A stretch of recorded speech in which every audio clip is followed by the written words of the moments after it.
போராட்டம் பண்ணுறேன்னு சொல்லிட்டு விஜய்னா பாட்டை போட்டு எல்லாரும் டான்ஸ் ஆடிட்டு இருக்காங்க. ஓ, இதுக்கு பேர் தான் போராட்டமா? நம்ம கூட வேற ஏதோ இல்லை நினச்சோம். பரவாயில்லையே, இந்த கட்சி வித்தியாசமான கட்சி, மாற்று கட்சி, எல்லாருக்கும் மாற்றாக இருக்கும் அப்படின்னு சொன்னாங்க. உண்மையிலேயே மாற்றாக தான் இருக்காங்க. போராட்டத்துக்கு வந்து பாட்டை போட்டு டான்ஸ் ஆடுறதெல்லாம் உண்மையிலேயே மிகப்பெரிய மாற்றம் தான். சமீபத்தில் எஸ்ஐஆரை எதிர்த்து கண்டன ஆர்ப்பாட்டத்தை தமிழக வெற்றிக் கழகத்தின் சார்பில் பல இடங்களில் பண்ணியிருக்காங்க. அதில் ஒரு இடத்துல தான் அந்த பாட்டை போட்டு டான்ஸ் ஆடியிருக்காங்க, அதுவும் விஜயண்ணாவுடைய பாட்டுக்கு. கண்டன ஆர்ப்பாட்டத்திலேயே இப்படி ஒரு பாட்டை போட்டு அவங்க ஜாலியாக டான்ஸ் ஆடுறாங்கன்னா அப்போ பாருங்களேன். இதை வந்து நீங்கள் தவறாக எடுத்துக்க வேணாம். அவங்க கண்டனத்தை கொஞ்சம் ஜாலி மூடில் சொல்கிறாங்க, வேறு ஒன்றும் இல்லை.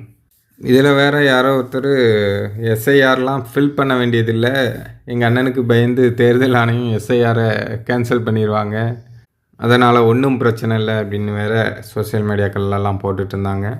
இந்த ஆட்டத்துக்கு பயந்து எதாவது கேன்சல் பண்ணுறாங்களோ என்னமோ தெரியல. எதுக்கும் பொறுத்திருந்து பார்ப்போம்.